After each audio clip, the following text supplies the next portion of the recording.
अच्छे लोगों के साथ हमेशा बुरा क्यों होता है? वहीं जो लोग बुरे कर्म करते हैं और अज्ञान की राह पर होते हैं, वो खुशहाल दिखते हैं। श्री कृष्ण ने इसका जवाब गीता में दिया है। श्री कृष्ण ने अर्जुन को जवाब देते हुए समझाई है ये बात, लोगों को उनके कर्मों का फल हमेशा मिलता है। आपने महसूस किया होगा कि जो लोग अच्छे कर्म करते हैं वो परेशान रहते हैं, वहीं जो बुरे कर्म करते हैं वो खुशी से रह रहे होते हैं। अच्छे कर्म करने वाले परेशान होते हैं कि आखिर उन्हें इतनी परीक्षा क्यों देनी पड़ रही है, जबकि जो अधर्म की राह में है वो खुश है और जिंदगी का लुत्फ उठा रहे हैं।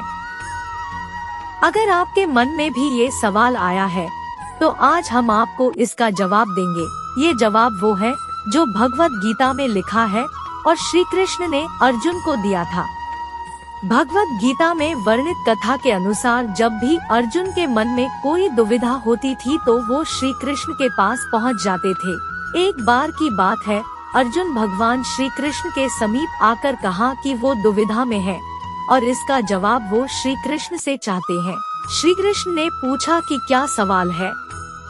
अर्जुन ने कहा, मुझे ये जानना है कि अच्छे लोगों के साथ हमेशा बुरा ही क्यों होता है, वहीं बुरे लोग खुशहाल दिखते हैं। अर्जुन के मुंह से ऐसी बातें सुनकर श्री कृष्ण मुस्कुराए और कहा, मनुष्य जैसा सोचता है और महसूस करता है वैसा कुछ नहीं होता है, बल्कि अज्ञानता की वजह से वो सच्चाई नहीं समझ पाता है। अर्जुन उनकी ये बात समझ नहीं पाए। इसके बाद श्री कृष्ण ने क्या कहा वो जानते हैं। श्री कृष्ण ने अर्जुन से कहा, पार्थ मैं तुम्हें एक कथा सुनाता हूँ, उसे सुनकर तुम समझ जाओगे कि हर प्राणी को उसके कर्म के हिसाब से ही फल मिलता है। प्रकृति हर किसी को अपनी राह चुनने का मौका देती है। अब वो मनुष्य की इच्छा पर निर्भर करता है कि उसे धर्म की राह चुननी है या अधर्म की। कथा शुरू करते हुए श्री कृष्ण ने कहा, एक नगर में दो पुरुष रहा करते थे।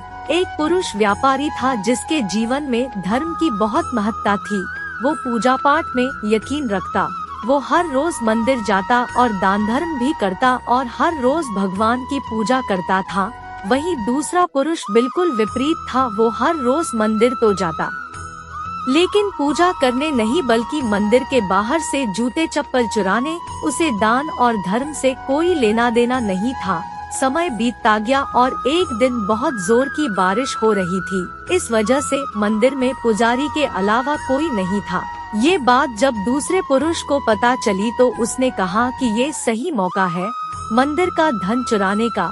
पंडित से नजर बचाकर उसने मंदिर का सारा धन चुरा लिया। उसी समय धर्म कर्म में विश्वास रखने वाला व्यक्ति भी मंदिर पहुंचा।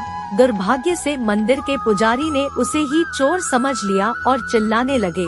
वहाँ लोग एकत्र हो गए और उसे बहुत मारा। किसी तरह वो बचते बचाते वहाँ से निकला तो दुर्भाग्य ने उसका साथ वहाँ भी नहीं छोड़ा। मंदिर के बाहर वो एक गाड़ी से टकरा गया और घायल हो गया। फिर वो व्यापारी लंगड़ाते हुए घर जाने लगा तो रास्ते में उसकी मुलाकात उस पुरुष से हुई जिसने मंदिर से धन चुराया था। उसने कहा, आज तो मेरी किस्मत चमक गई, एक साथ इतना सारा धन मिल गया। ये सब देखकर उसे बहुत बुरा लगा और उसने अपने घर से भगवान की सारी तस्वीरें निकाल दी। कुछ सालों बाद दोनों की पुरुषों की मृत्यु हो गई। मरने के बाद जब दोनों यमराज की सभा में पहुँचे और भले पुरुष ने दूसरे व्यक्ति को देखा तो उसे बहुत गुस्सा आया।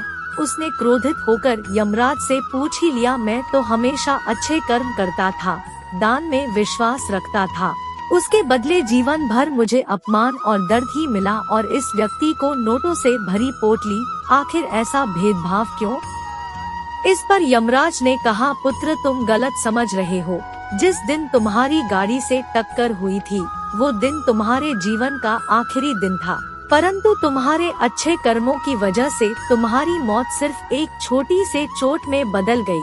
तुम इस दुष्ट व्यक्ति के बारे में जानना चाहते हो। दरअसल इसके भाग्य में राजयोग था, मगर इसके कुकर्मों और अधर्म की वजह से वो सिर्फ एक छोटी सी धन की पोटली में बदल गया। कथा सुनाने के बाद श्री कृष्ण अर्जुन से कहते हैं, पार्थ क्या अब तुम्हें तुम्हारे सवाल का जवाब मिल गया? ऐसा सोचना कि भगवान तुम्हारे कर्मों को नजरअंदाज कर रहे हैं, ये बिल्कुल भी सत्य नहीं है। भगवान हमें कब क्या किस रूप में दे रहा है मनुष्य को समझ में नहीं आता है, मगर आप अच्छे कर्म करते रहें तो भगवान की कृपा हमेशा बनी रहती है। इसलिए अपने अच्छे कर्मों को बदलना नहीं चाहिए, क्योंकि उसका फल हमें इसी जीवन में मिलता है। इसलिए मनुष्य का फर्ज है कि वो हमेशा अच्छे कर्म करते रहें, क्योंकि श्री कृष्ण ने गीता में भी बताया है कि किसी के द्वारा किया गया कर्म बेकार नहीं जाता है, चाहे वो अच्छा हो या बुरा। कमेंट में जय श्री कृष्णा जरूर लिखिए। दोस्तों, इस तरह के वीडियो देखने के लिए चैनल को सब्सक्राइब व वीडियो को लाइक शेयर करना बिल्कुल ना भूलें। वीडियो देखने के लिए आपका बहुत बहुत धन्यवाद। राधे राधे।